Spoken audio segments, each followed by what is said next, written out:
Isaías 61, verso 10 e 11 diz assim: regozijar-me-ei no Senhor. A minha alma se alegrará em meu Deus, porque me vestiu de vestes de salvação, ou de roupas de salvação. Cobriu-me com um manto de justiça, como um noivo se adorna com um turbante sacerdotal, e como a noiva que se enfeita com as suas joias. Porque como a terra produz os seus renovos, e como o jardim faz brotar o que nele se semeia, assim o Senhor Deus fará brotar justiça e louvor para todas as nações. Amém? Eles podem sentar, graças a Deus. Estamos encerrando hoje um ciclo que foi particularmente maravilhoso, glorioso, né? Como diria em Los Angeles. Foi glorioso, que é falar sobre a capacitação do Espírito Santo de Deus. O Espírito Santo, ele é completamente necessário na igreja. Uma igreja que não vive e não tem o Espírito Santo, ela precisa fechar suas portas. A maior evidência que Deus está naquele lugar é se o Espírito Santo ali está, porque o Espírito Santo também é Deus. O Espírito Santo, ele precisa nos preencher. O Espírito Santo, ele não é só uma força, como os nossos queridos amigos falam, como algumas seitas propagam. O Espírito Santo não é uma energia. O Espírito Santo é uma pessoa. Ou não sabeis que o Espírito que está em vós tem ciúmes? Ele é uma pessoa. Ele não está ali só para providenciar algo. Não. Ele está ali para ser relacionado. Ele está ali para ser vivido. Ele está ali para ser adorado. Ele está ali para transformar. Ele está ali também para capacitar. Esse é o Espírito Santo de Deus. E a igreja precisa andar em unção e capacitação. A capacitação para o ministério não começa quando a gente vai para o seminário, quando a gente vai para a faculdade de teologia. A capacitação começa no nosso quarto, quando nós estamos buscando o poder do Espírito Santo de Deus.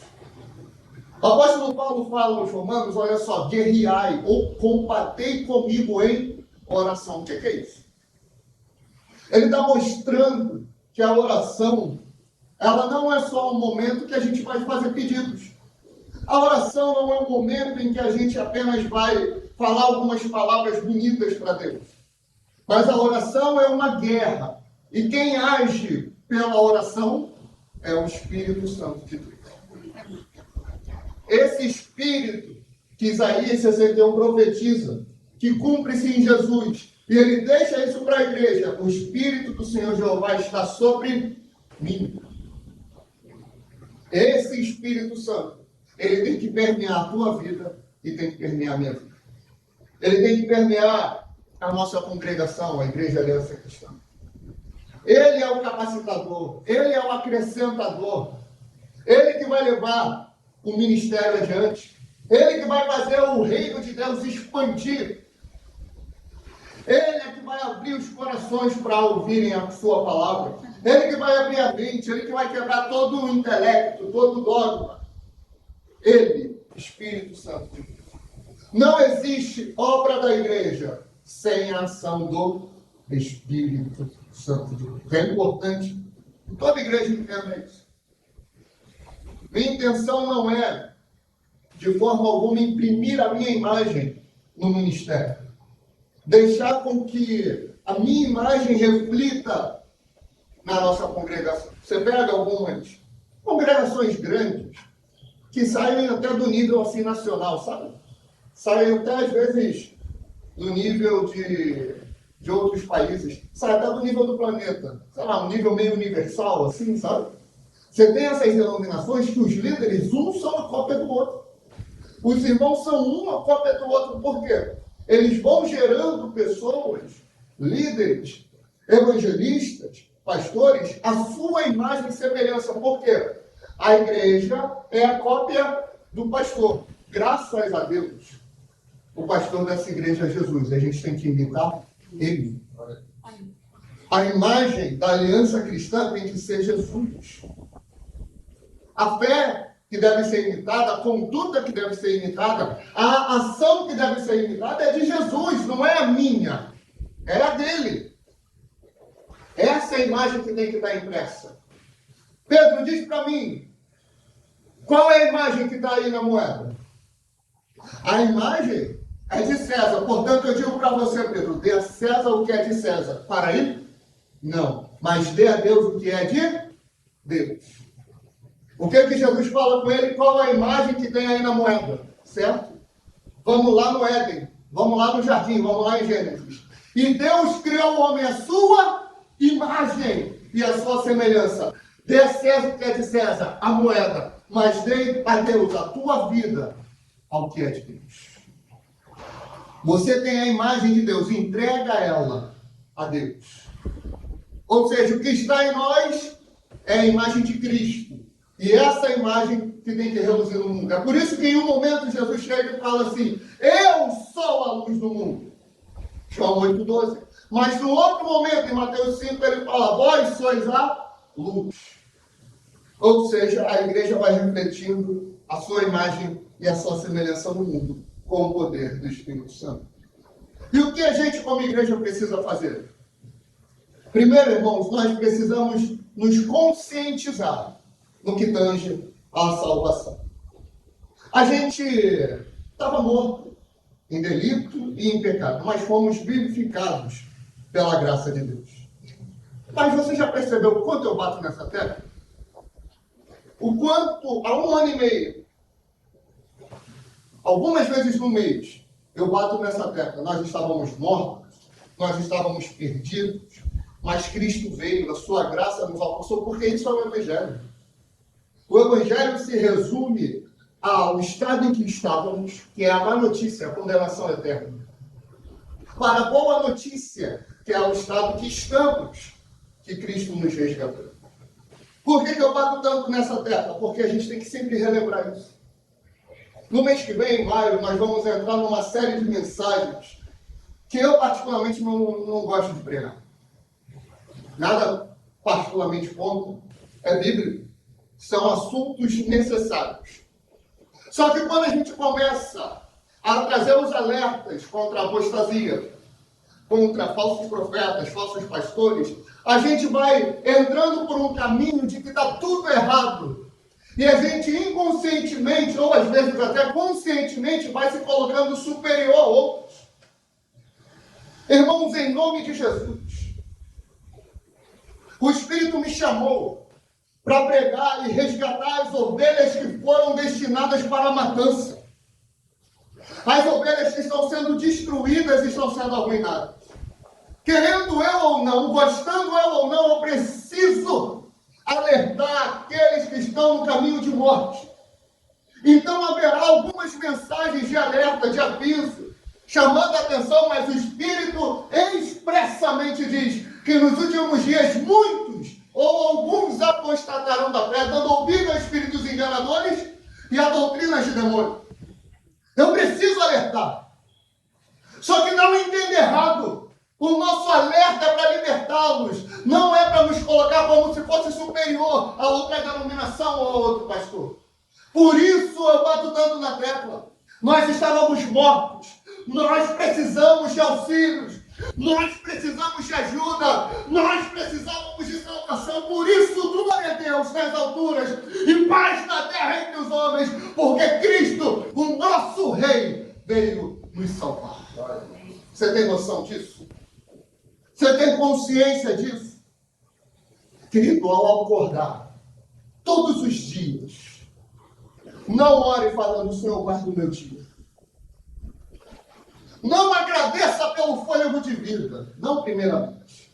Agradeça porque Jesus te salvou. Esse é o maior milagre que já existiu. Numa conversa entre o apóstolo Pedro e Jesus, Pedro vira e fala assim, Senhor, se é assim, quem poderá salvar-se? Jesus vira para ele e fala: para o homem é impossível, mas para Deus, Jesus, todas as coisas são possíveis. Você tem noção disso? O homem não pode se salvar. O homem não pode chegar ao céu. O homem, ele não pode conquistar o reino. Por isso que é graça, por isso que é dom. Vem do grego carisma, é presente. Presente você não exige, presente você recebe e agradece.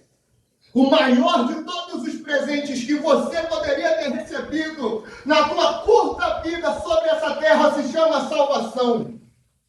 Por isso, nós precisamos nos conscientizar da salvação que Ele nos deu. É por isso que o texto vai dizer: regozijar-me-ei muito no Senhor. A minha alma se alegrará no meu Deus, porque me vestiu de roupas de salvação. Não é apenas que a gente foi salvo e beleza, vamos continuar vivendo a nossa vida, não. Eu vou me regozijar, eu vou me alegrar. Por que eu vou me alegrar? Por que eu vou me regozijar? Porque Cristo me salvou, porque Cristo me resgatou, porque Ele transformou a minha vida, porque Ele tirou meus pés da lama e firmou sobre a rocha. E uma rocha inabalável chamada Jesus Cristo. Então, fica aqui um alerta e uma dica. Não deixa que a correria do dia a dia, trabalho, faculdade, curso, escola, família, não deixa que isso venha suprimir a tua lembrança sobre a salvação. Às vezes é bom lembrar, irmãos, quando foi que você se converteu. Às vezes não é um dia específico. Às vezes pode ser uma semana, um mês. Lembra sempre de onde você estava e o que Deus fez na tua vida. Lembra onde você poderia estar quando você quis desviar e não conseguiu. Porque aqueles que Deus salva, Ele preserva, Ele cuida e firma no seu caminho. Lembra disso? Lembra quando tu quis tombar para a direita? Lembra quando tu quis tombar para a esquerda? Lembra quando tu provou os manjares do mundo? Lembra quando você, mesmo salvo, falou: eu vou dar uma volta lá no mundo igual o filho perdido? O filho mais velho, o filho pródigo. E você vai lá dar uma volta e volta completamente arrependido e falando: pai, eu não sou digno de ser chamado teu filho. Lembra disso? Não deixa a correria do dia a dia tirar a tua memória da salvação. Sem salvação, sem esperança. Sem esperança não existe verdadeira alegria. Por isso a salvação deve ser sempre lembrada, para aqueles que não conhecem, conhecerem, e aqueles que foram salvos, regozijarem. Nós precisamos dessa lembrança e dessa consciência da salvação, porque nós precisamos frutificar. Nós precisamos semear. Olha o que o texto vai dizer. Cobriu-me com manto de justiça, como noivo que adorna com turbante sacerdotal, e como a noiva que se enfeita com as suas joias. Porque como a terra produz os seus renovos, e como o jardim faz brotar o que nele se semeia, assim o Senhor Deus fará brotar a justiça e o louvor para todas as nações. Quem é que faz brotar? É Ele. A gente só se coloca na posição para semear. É a lei natural, irmãos. Só tem fruto quando se semeia. Semear dá trabalho. Semear precisa de dedicação e precisa de constância. Precisamos semear para que brote sobre essa terra justiça. O que me assusta aqui? E pense nisso como uma introdução ao mês de maio. O que me assusta é o fruto que a igreja tem dado. Lá em Jeremias, no capítulo 23, o profeta vai falar assim, de Jerusalém. O que é Jerusalém? Jerusalém era a antiga Jebus, que foi conquistada por Davi, Joabe e seus soldados. Quando Davi conquista a cidade, ele adentra, ele fala, não precisem ir.